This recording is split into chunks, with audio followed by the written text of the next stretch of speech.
you've listened to this show, you know that we are living through an epidemic of ransomware.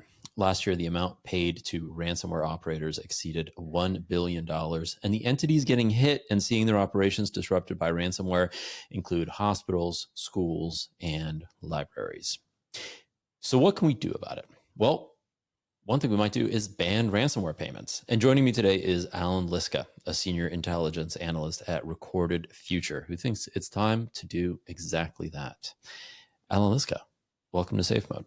Thank you. I'm really excited to be here. I'm a big fan of yours and a big fan of the show. So this is awesome. Likewise. I think it's overdue that you're on this show. And I think this is a great topic to have you on to discuss. I think you're one of the foremost chroniclers, I think, of the cybercrime ecosystem as it exists today, and in particular, the ransomware ecosystem. And you've recently started making the case in public that you think it's time to ban ransomware payments. Why? So I've been actively fighting against ransomware since roughly 2014-15, when it was still single machine. And I've watched ransomware get progressively worse. And I've watched people continuously not take it seriously. I hear now when I go and talk to organizations, I'll go talk to the security team, and they'll say things like, we really want to have you brief our leadership, but we keep hearing from them that they have ransomware fatigue, that they are sick of hearing about ransomware. I get it, man. I am sick of talking about ransomware. But ransomware is not going anywhere, right? It's just because you're sick of hearing it doesn't mean that it's going to stop. And so, we have this problem of organizations not taking the steps needed to be taken to secure themselves. Sometimes you can't, right? Sometimes the money's just not there. So, the capability is not there. The ability to hire personnel is not there. Other times you're a major corporation and you just didn't bother doing it. And so we've tried hey, let's let organizations better secure themselves. That hasn't worked. So now we need to take away that option because we have to stop ransomware somehow. And as you know, the other thing that I very publicly advocate for is drone strikes for ransomware actors. And that's definitely not going to happen. So since we can't drone strike them, let's try and make it so they can't get any money. And one way to do that is to ban ransom payments. Thanks for not coming on the show and advocating for human rights violations. I appreciate that. That's nice. They would be legal drone strikes. I'm sure there's a creative lawyer somewhere in some Washington, D.C. basement just drafting that just awful opinion. Let's apply our war on terror legal statutes to ransomware or to drone striking ransomware operators. It is interesting because you do hear that argument made because so many ransomware actors have gone after hospitals that you could make the argument that now that starts to fall under terrorism activity, and then you have a whole other steps. I don't know that I agree with that. I don't know that somebody should be publicly executed for a cybercrime. On the other hand, I also don't think you should be taking out hospitals, and I feel like there should be more punishment than we're just going to sanction you. Yeah, exactly. I don't know what that answer is. No, I mean, but that's people, another show. Right. No, but I mean, people are absolutely dying as a result of ransomware attacks on hospitals, but we don't really know whether that's the case or not because there aren't the accounting mechanisms to figure out whether somebody died as a result of an equipment outage or a surgery being delayed at a hospital. That type of accounting just isn't being done. So we don't know, right? But given the number of hospitals that have gotten hit, it's all but certainly the case. I think there's the one documented instance in Germany, right? But there's definitely more. And even then, you could make the case that documentation is questionable. Absolutely. Yeah. But there is no question that ransomware attacks against hospitals have negative patient outcomes. That's been measured in multiple multiple actual scientific papers, not randos on Twitter shouting it. Yeah. The Journal of American Medicine, Journal of American Medical Association. There we go. Has actually published papers that show there's negative outcomes from ransomware attacks on hospitals. Yeah, we'll link to that paper in the show notes. Actually, it's a really interesting study where the study that I'm aware of, I think, looked at hospitals in the San Diego region and were able to quite conclusively determine that there were negative patient outcomes. But so when it comes to banning ransomware payments and why it hasn't been done, basically, I think the primary argument for why is that it would just inflict too much pain on entities that are getting hit by ransomware and are critical organizations. They need to get up and running again. They don't have backups, or their backups are not in a position where they can be kind of easily implemented. And they're in a situation where they absolutely need to get back up. And so they pay the ransom. And if we ban the payment of ransoms, you're going to be inflicting enormous amounts of pain on really kind of safety critical institutions. How do you respond to that argument of, well, we can't ban ransomware payments because it would just be too painful for victims? Yeah, it would be. And when you talk about like a small rural hospital, for example, I have a lot of sympathy for that argument. The question is, why aren't we then investing in securing those? Like, we're not doing the basics to secure them. And I don't blame the hospital for that. I've talked to administrators at these, small rural hospitals, and if they bring in more cybersecurity, hire more people, get more equipment in, then that takes away funding from other things. And one hospital bluntly said, I can either bring in another dialysis machine for all of the patients that need it, or I can hire enough people to properly secure my network. I'm going to go dialysis every time. Yeah. Totally understand that. Where, on the other hand, there's a big problem to me is you look at companies like Colonial Pipeline, $7 million ransom paid. They had all the money in the world to better secure their network. They had all the money in the world to better protect themselves. And they had all the money in the world to bring in all the incident response teams they needed to get the network back up and running and recovered. They still paid a $7 million ransom. And so, on the one hand, a lot of sympathy for small, medium-sized businesses that simply can't afford to secure themselves.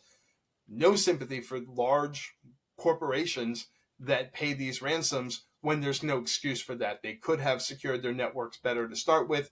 They can bring in the people that can get everything back up and running.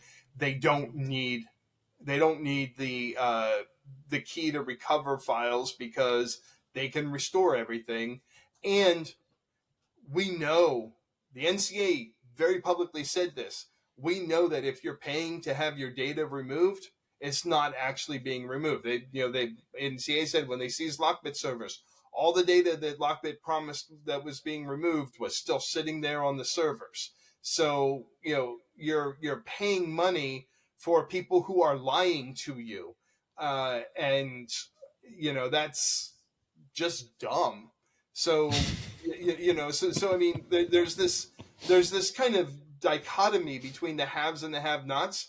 And I know you can't really pass a law that says if you make over this much and you pay a ransom, we get to line the CEO up and punch him. I'm very violent today. I'm sorry. I just realized that. I know we can't pass a law that's something like that. So we have to put in a blanket ban for nobody gets to pay a ransom.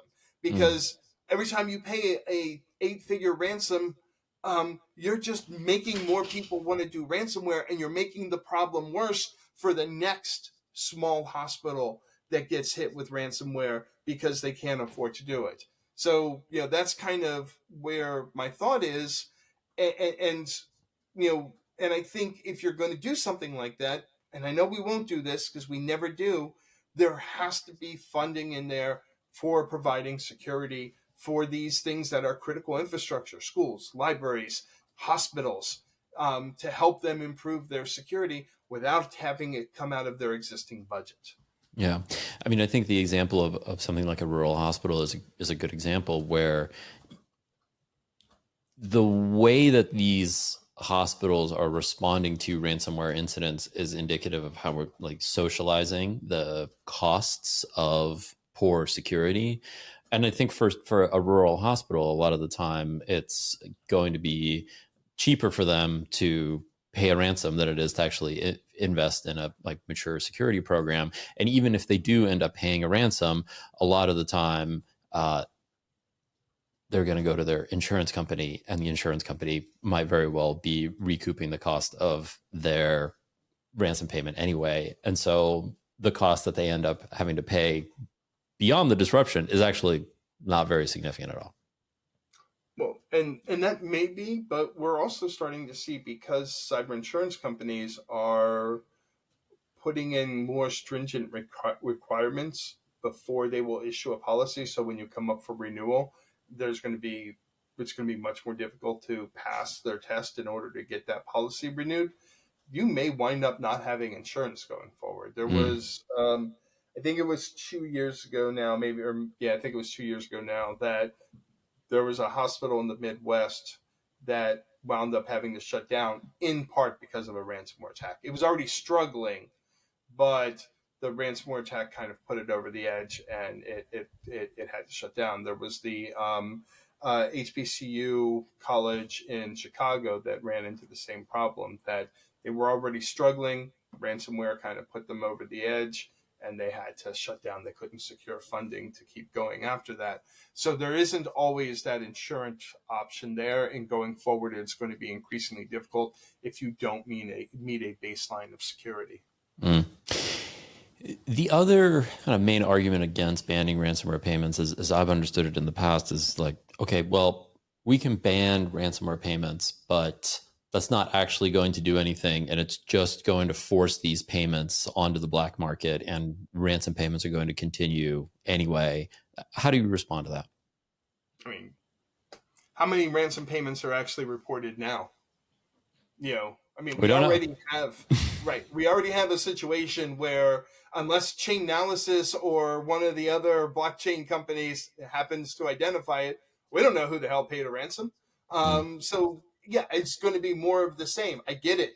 Shady companies are going to do shady things. I think I told during the presentation, I think I told the story of, I watched a negotiation well after the fact where a company wanted to pay the ransom, but they needed to keep the payments under $100,000 so they wouldn't have to report it. So they're like, "Oh, can we make 10 payments of $999,000 so that way we don't have to report it?" Right? So people already do shady things to avoid reporting. That's just going to continue. Doesn't matter though, because we can still track the payments on the blockchain. That's actually one of the nice things about Bitcoin, is everybody assumes Bitcoin's anonymous, but everything's in the ledger, and so everything can be tracked from that perspective. And we have a pretty good handle on what wallets belong to which ransomware group. So we may not know who paid, but we know when they got a big payment. So we'll still be able to track that, unless these companies are going to start airdropping, bags of cash into Russia in order to completely avoid any kind of notification. And I mean, maybe they will. I don't know. But I don't think companies doing shady things is a good argument, because nobody thinks companies don't already do shady things. There's been a push now by many government or several governments to institute ransomware payment reporting requirements. What do you think of that? Is that going to make a difference? I think IST has the Institute for Science and Software and Technology, Science and Technology. I'm sorry, I don't remember what the I think they're the Institute for Security and Technology. that one. I Thank think you. Megan Stifel's project. Yes. Yes, and I'm sorry, Megan. I didn't mean to stumble over the name, but yes, IST has come out with that exact position, and I'm actually on their ransomware task force. So I understand that, and I think that model can work. In fact, that's what the UK is proposing in their law is essentially a license to pay a ransom. You get hit with a ransomware attack, you go to the government and say, "I got to pay the ransom," and then the government says, "Why?" And then you tell them why, and they say, "Okay, go ahead and pay the ransom. Let us know how much, and let us know where you're paying it toward." And that could work. There will be organizations, again, to the argument you just made. There will be organizations that will try to avoid that won't want to have to report anything, because again, companies do shady things. So we fully expect no matter what laws are implemented, there will be companies that try to break those laws. I mean, it's the same thing. If you had a full ransomware payment ban and you got all the companies in Western Europe, or all the countries in Western Europe and APJ to sign on, and so there was a universal one, the Seychelles would not put a law in, and so everybody would set up an office in the Seychelles and pay the ransom out of the Seychelles office. So there will be ways around it, unfortunately, no matter what you do, but that's fine. Then let's catch the lawbreakers too. Mm-hmm.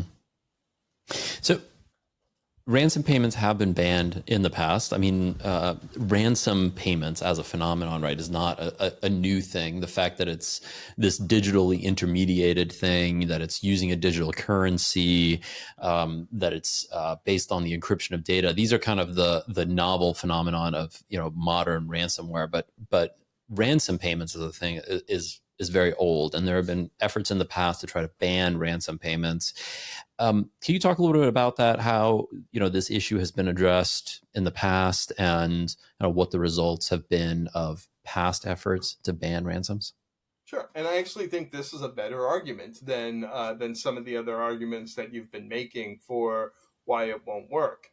Italy passed a ransom payment ban in 1991 because there was just a spate of kidnappings in the 70s and 80s, and it was getting progressively worse, etc. So they put the ransom payment to kidnappers ban in 1991. If you take a look at the data, ransomware or kidnappings, were already in significant decline when the ban went into place. And in fact, they went up just a little bit the year after and then back down again.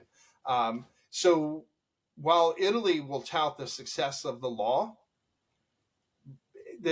all the reasons for kidnapping had already slowed down, and there weren't as many kidnappings happening.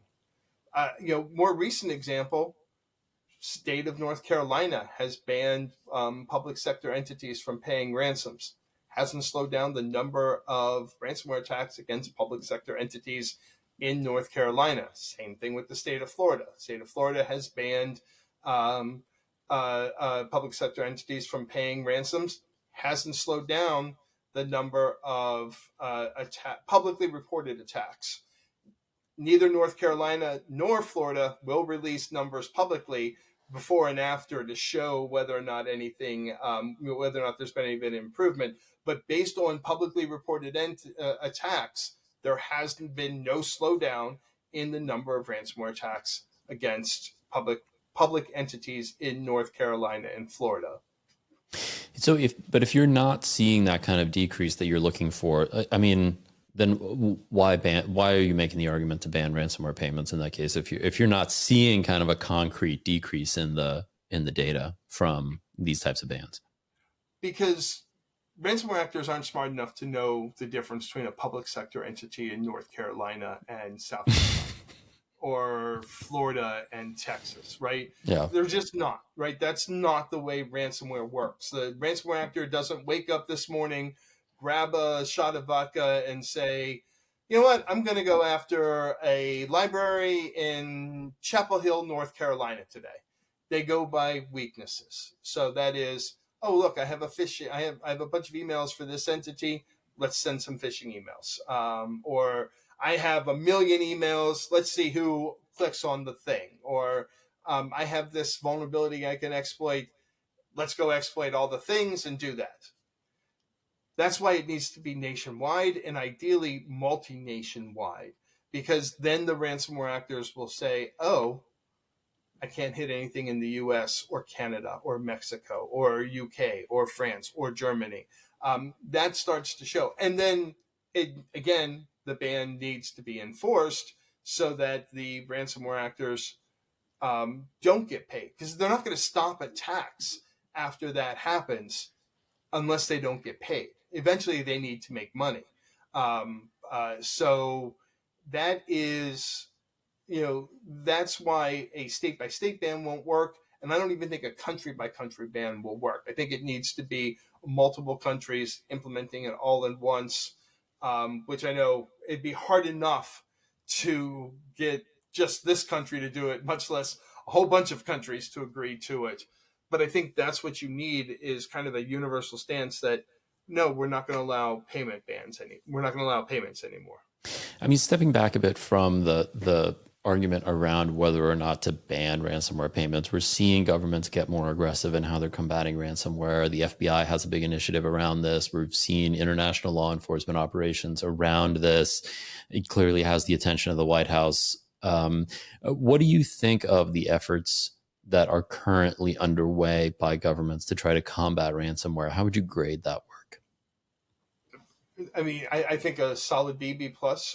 I've heard from multiple countries that the President Biden's ransomware task force has been very effective at enabling information sharing cross countries, making it easier for these kind of law enforcement actions. And we've seen that this year, right? We've seen the Alfie takedown, the Lockbit, not just takedown, but straight up mocking of Lockbit to the point where he's now a pariah in the underground community, and he's posting fake announcements for the Federal Reserve to get some kind of attention. It's like Madonna trying to stay relevant. Although, unlike him, Madonna still sells out stadiums. The two Scatter Spider takedowns, the 3,827th takedown of the breach forums, the Operation Endgame, all of these law enforcement activities this year, I think, have been really good. And it seems like an acceleration, but what it is all of these previous takedowns that have happened over the last couple of years, all the intelligence that's been gathered and shared between countries and being used to build these cases is finally coming to fruition, and we're seeing that. And we talk a lot in security about whack-a-mole, right? That you take one down, another one pops up, and that's kind of what you expect. But I do think that what we may start to see with this is that we're still playing whack-a-mole, but we're playing whack-a-mole in a smaller board, so there are fewer moles to whack up. We're making it. We want to make it more expensive to carry out ransomware attacks. We'll see whether or not it's effective, but if we can make it more expensive, if we can make it more challenging, then I think that that's a good thing. Yeah, and I guess the other half of that cost calculus then is to try to make it a little bit harder for ransomware groups to make money by banning ransomware payments. Right, exactly. What's really interesting, and I'd love to do a whole separate show on this if you ever decide to have me back. Sure. Is one of the things that's really fascinating to me is if you look at drug dealers and what drug dealers do with the money that they collect. They use it to open restaurants and try and invest in businesses and sort of try and figure out legitimate ways to launder the money. Ransomware actors, for all the money that they make and all their talk about money laundering, every time that we get one that's arrested, or not arrested, but disrupted, or sometimes arrested, you have lots of crypto wallets and you have bags of cash and maybe a fancy car, but they haven't figured out how to launder their money. So, despite making hundreds of millions of dollars, the ransomware actors haven't figured out how to turn that into legitimate businesses yet. And I think that's really fascinating, because I think it's something that we don't think about, but that basically all of their crypto money is just sitting in wallets somewhere because they can't figure out other than buying a fancy car, they can't figure out how to turn that into legitimate businesses. Like if I were a ransomware operator, I'd go talk to a drug dealer and figure out how they launder their money effectively, because obviously no one's there giving them lessons on how to do it. That's a great story idea. We will absolutely have you back to talk about that. And I think that's a great note to end on. Allan, thank you so much for coming on the show. Hey, no problem. It was my pleasure. I really, really enjoyed it. And I'm glad that we finally got to do this. Yeah, me too. Thank you.